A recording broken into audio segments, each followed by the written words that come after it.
Alright. This is Chimera Primal, and we are Team Corruption. Hello, Captain. I'm Jamal, and that's Lucas, and we're going to introduce you to our game. What is this game about? Okay, you're in a nice little fantasy world. Well, multiple. Giant world, multiple places, islands, mountains, deserts, and forest range. And there is this filled with magic, magical energy. Everyone's a shapeshifter. Well, some of us are shapeshifters, and some are regular humans. Okay, there's all of the elements of fire, wind, and magic and whatnot, but you are sitting there as a normal human at the beginning until you get corrupted but saved by your mentor. And you're basically going around shapeshifting into like many different animals and fighting many different people. This game is for the PS4, and we're going to do it at like, I'll say like $40, like $39.99, because $60 is a little too much for a certain amount of people. Alright, it's a 1 to 4 player game. It has multiple beginnings, middle, and ends. So basically your choices matter, and it's not just one beginning.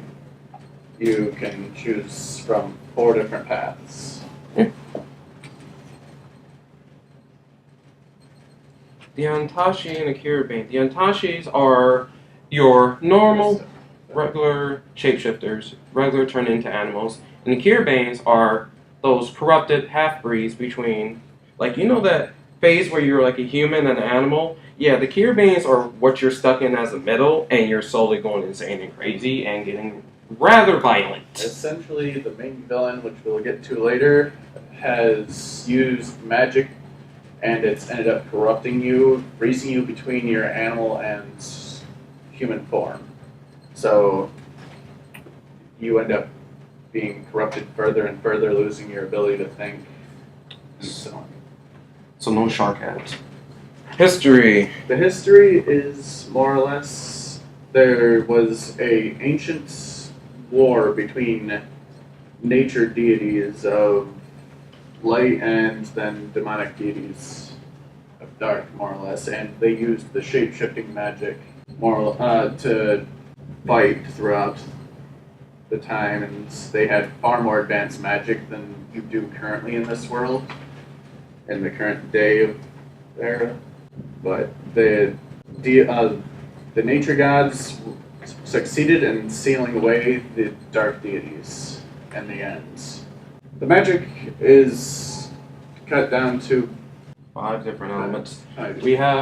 There's light magic, which is rare to find, dark magic, which is like in little bitty spots around the world. Then the normal is like nature, fire, water, wind kind of deal, like the Avatar in this sort of thing. So you can run around shooting off your little skills, but it's mostly like you will see a certain area where it's like you see a lot more of this certain magic because this is in their home territory and whatnot. And people use magic to transform and do combat. The main characters. There are currently 8 different main characters because there are a whole bunch of races you can pick from, and the 8 different characters have their own unique name depending on which gender you pick. So if you play as a male, probably like a male orc, your name will be like Tybalt. And if you're like a female, like elf, you'll probably be like Evelyn? That would be a nice name. But with this main characters, there's different starting points. Like we say, about 4 different beginnings. You can be a regular, like, hey, I can be a human and go down like we were just sitting there in like a regular village and whatnot. That's one beginning. Or you could be an orc who is like, hey, we're in the mountain terrain, so we're dealing in like The races, I was trying to say that didn't affect it, but yeah. The races affect the conversations between people. We had 4 stories beginning set out. One, that your town is pillaged by lycanthropes who slaughter your families, and you narrowly escape thanks to your mentor. There's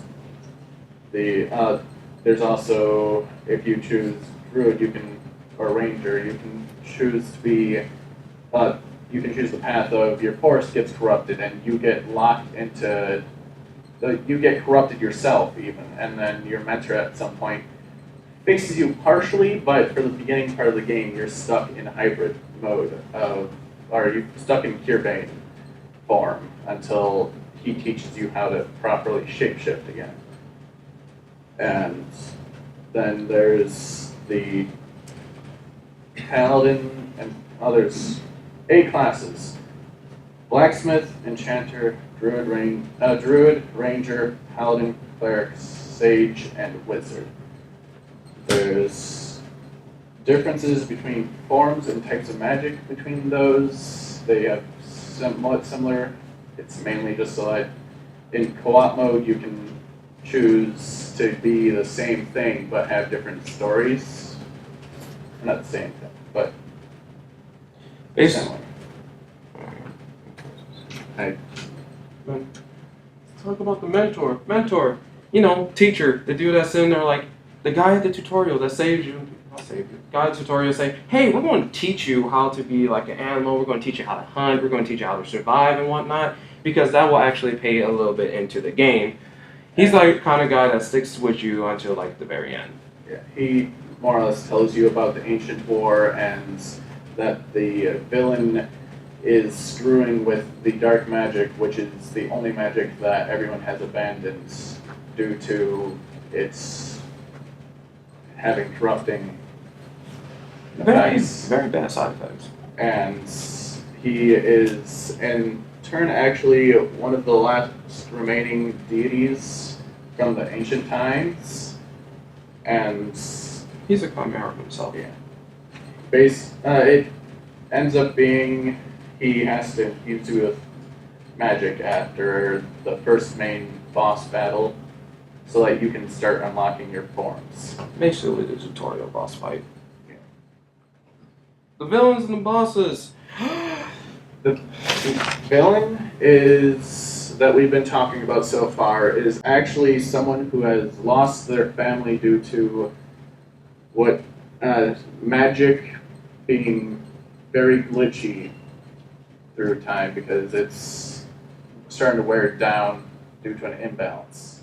So basically, when you shapeshift, you're using energy like around you. You're using the magic that flows through the air and is sucking in. He was in an area where his family was sitting there dying. He didn't have enough mana because all the mana in that area was like dried out. So it's basically like hold on to your loved one and just like, I could have saved him, but I couldn't. But I could have used dark magic, but you see, dark magic is quote unquote titled unstable magic and you shouldn't be using. It's more like forbidden magic that you should not use. After which case, once he starts researching how to fix the magic because he doesn't want someone else to go through this trauma, demon finds him and begins to taunt him and play with his mind, telling him, well, if you just use dark magic, it would restore the balance in the world. If you work your way towards the rituals and other things, it will you'll never, no one will ever have to deal with that trauma again, and eventually you'll even be able to bring back your family if you restore magic to its true potential. And in which case, the villain uses the dark magic more and more and slowly gets more and more corrupted, eventually looking entirely like a Cure Bane. Slowly but surely. And customization. It's like you sitting there, like we're talking about the characters. Like you can sit there and just like we can do like a plain view, or it's like, oh, we could just do like with the standard character. No, we're gonna sit there and customize. You can customize basically everything about your character, all the way down to like what kind of colors your transformations would be looking like.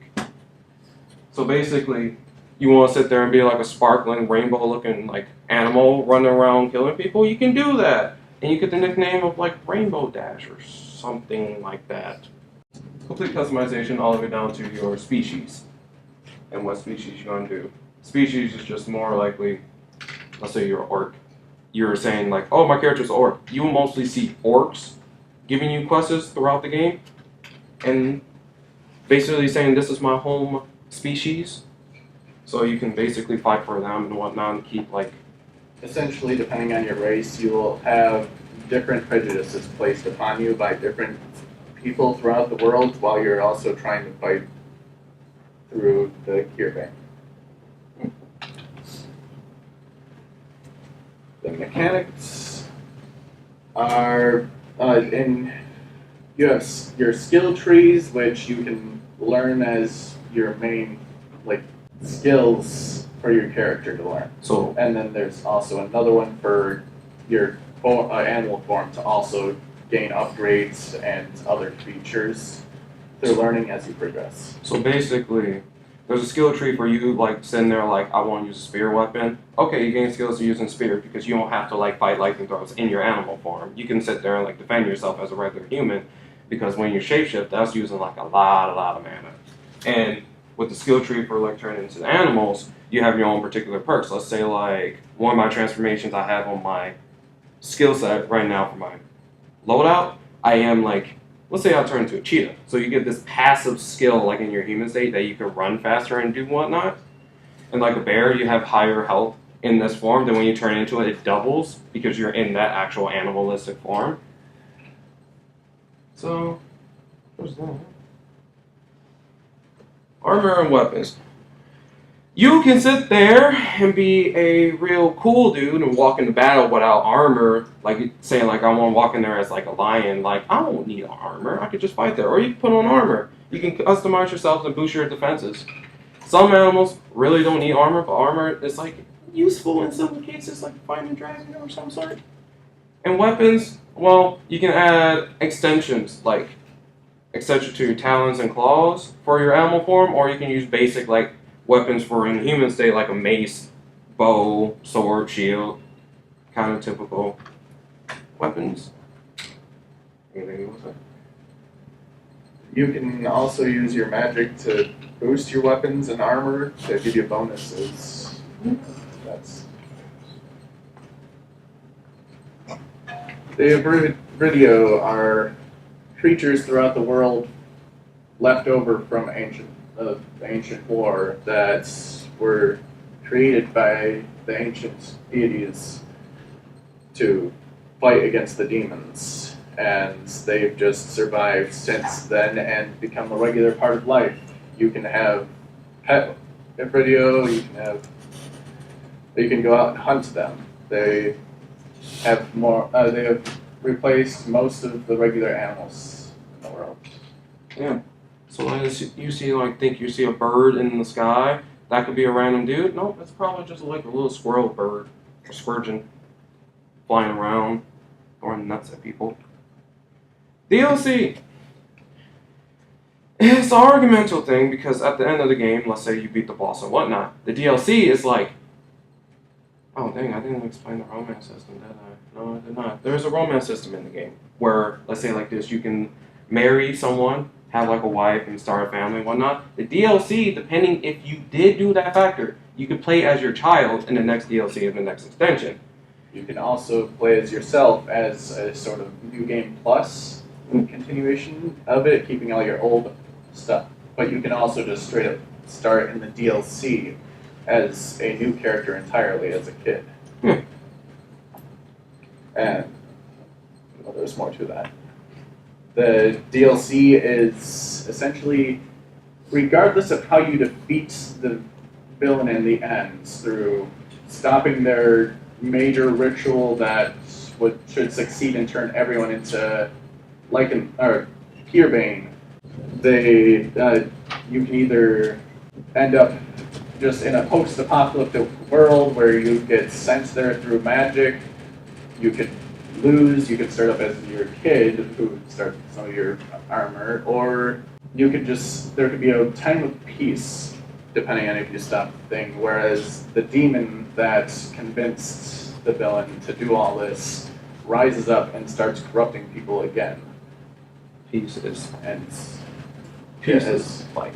Yeah, peace is very light because like there's no such thing as like full total peace, because it could be like peaceful for like 5 minutes. Then out of nowhere a volcano erupted because somebody corrupted it, because there's like you let this dude alone for so long. It's like, hey guys, you know what? Since they haven't noticed me for like probably like 10, 25 minutes, let me just like cause an event because y'all didn't stop me like 25 minutes ago.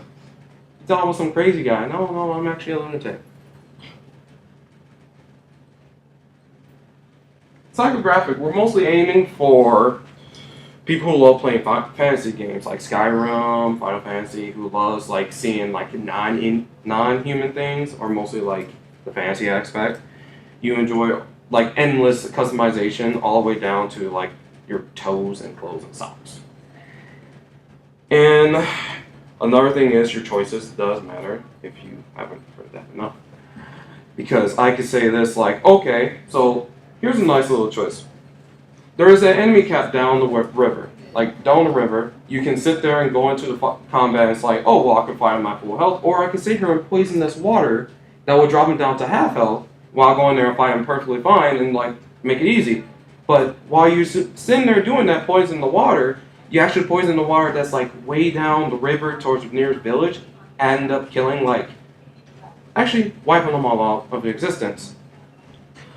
And there is no, well, the main story quest probably would be the end of the story, quote unquote, but there's also other stuff you can do from like add-ons, co-op gameplay. People can like join in the middle of your story and be in the cutscenes with you.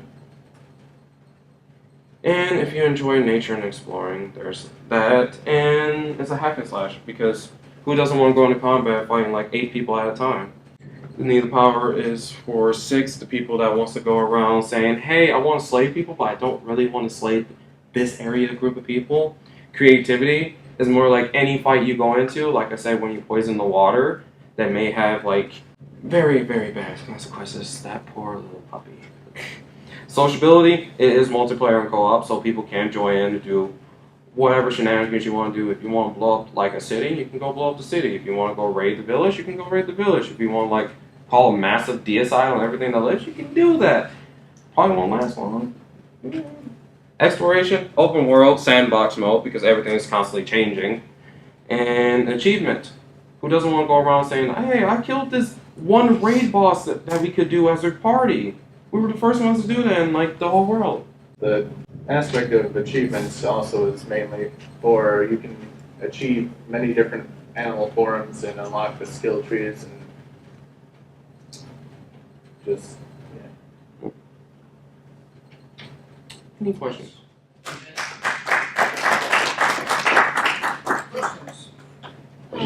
So you said at the beginning, like near the beginning when you were talking about like, the races you could select, Mm-hmm. you would say that they would come with names. That's just default?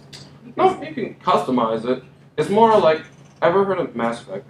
Yeah, okay, so they're default names? No, the last name will be default. But if you use like that default name, they will call you by your full name. But it's like if you use like to put your name, it will show in text, but it won't call you by your last name. Oh, okay. Yeah.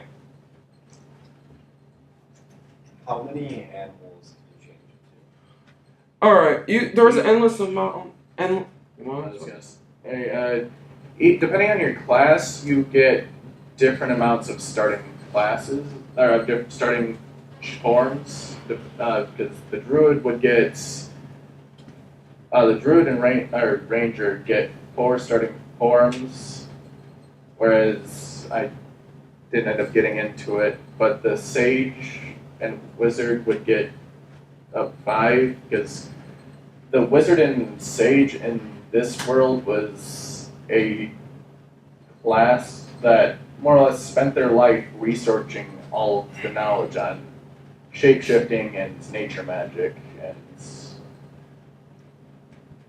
to? How does that work for balancing? Like you have like one. See, because with the classes, they have their own little basic stats and buffs and whatnot. See, the Sage and the Rangers, they say like, oh, we can turn into all these creatures, but we're like thin piece of paper. So basically, they have the advantage in this field, but different stats, different skills that they can go into, different skills they can go into for their animal forms. It's the balancing is more that each class would have better options when they're in human form, or they could sit there and just focus on, or they have more magic when in human form compared to changing into being able to change into a whole bunch of animal forms, running around, being able to sneak, or So then, okay, so you said like 4 or 5 is starting. So what's like the maximum? Maximum is like, for each loadout, probably I would like to say 5. But everyone can learn all the animal forms, but it's like they're going to be stuck as 5. See, the humans may start off with only like 2, but they can learn eventually unlock those other stuff. See, sages and druids, they start off with a max of 5, but they have a lower like combat skills and whatnot. So the maximum you can change between those. It's 5, yes, but you can like customize it, switch stuff out to like whatever you need will which is help out. why the sage and wizard would more or less have their forms maxed out, being able to choose right away all of their different forms that they can go out and about with. You said something about changing forms would cost a lot of mana. Are you gonna have like a mana or like an energy bar for your spells and abilities? Okay, it will cost a lot of mana, but it's like this. Basically, it goes on cooldown depending on how big the transformation is. The mana that was more talking about was the world's mana, because the world's mana is running out due to not being properly rebalanced. Because the demon is correct, having the black mana magic does readjust it back into balance, but at the same time it also comes at a very harsh cost. So basically, you can like there are going to be parts in it like world where you fight that you can't turn into like in your animal form. So that's why having human combat and whatnot is like another thing that you can and must like do in certain areas. But that's like majority of the world. Like you can have like this one area that's so filled with mana that you can transform as much as you like and won't have any defaults. The Like magic around you more or less would be like a regenerate to give it back. You mentioned a romance option. Is that just for the DLC? Or? no, it's in the game where you can sit there and marry somebody off. Unlike Fable, if you marry somebody, you can marry like any random NPC, or you can romance a certain character you like. There are going to be some major figures in there. Then you can romance them. Like companions. Yeah, companions. Yeah, kind of like Skyrim aspect. Yeah, up a little bit more. Yeah. Yeah, And are they the people that you're romancing? So it's I'm assuming it's like Skyrim, where it's like the friendly NPCs. But are they also shapeshifters? They can shapeshift, but they have certain amount. There are some characters that can shapeshift, but the shapeshifter aspect is there are many people that can shapeshift, but because they haven't devoted a lot of training into it, they can at most do 1 or 2 forms. yeah, And can't really expand onto it. because you can walk up to a random dude and say like, "Hey, I like you." You can transform into like 5, 6 other different forms because you can set their loadout and whatnot too. So you can like sit there and talk to somebody and say, "Hey," it's basically doing a side quest. Like when you try and get a companion, there's a side quest option where you can like, you really want this person, you gotta do a favor, more to say. Think of Basically increase their Yeah. likeness of you. Mm-hmm. Alright, did you have a question? Yeah. You mentioned like having like start outs of like some people will start with 1 animal, some people will start with 2. Like how do you get more animals? The mentor, throughout the progress of the game and your interaction with the mentor, he will teach you more animal forms. It will be a somewhat slow progression, but as I figure it, it will be similar to like a loadout sort of thing. You can learn to turn into these, but at any time when you're out in battle, you can only have that selection. Yeah. Mm-hmm. So I'm struggling as I'm listening to this. There's elements that are brilliant in this. There's elements that are very weak. And I struggled because I thought initially this would be something I want to play. Then the more I heard about it, the more disengaged I became. Then I started thinking, what would make me want to play? And there are 2 pieces I'd like to give to you to sort of possibly add to what you have here. One of them is a more complex plot line. Yeah, I get nervous on camera, and I was the one that was supposed to cover the plot. I panicked. So I would say, There was actually much more in-depth stuff to Yeah. talk about with the mentor. have you ever played the game Jade Empire by Primal? Has anyone ever played that, by the way? Jade Empire? No. Research it. One of the most interesting games. You start off, you're the chosen water child, you're basically this martial art expert, you choose one of several different types of martial arts. You have a trainer, who just as your sensei. Yeah. And then he's been training you since birth, protecting you, and effectively the Jade Empire discovers you and wants to kill you. And what you eventually find out is your sensei was one of 3 brothers called the Grand Strategist. And you go through the entire game as him as your mentor, thinking possibly he actually had died. Once you get to the very end and you actually defeat the Emperor, you think that's it, the game's over, until he walks in and kills you, because it was all planned by him. He actually betrays you in the end, which was a huge plot twist. And then the last part of the game is taking revenge on him. Yeah, This is there- the kind of thing. The thing is, the best enemies are your friends. Yeah.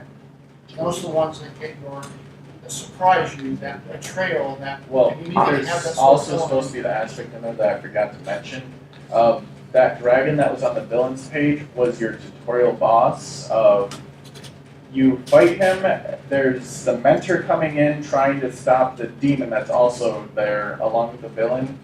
Well, actually, he's supposed to be stopping the villain. The demon's on the side waiting for an open moment to trap the mentor.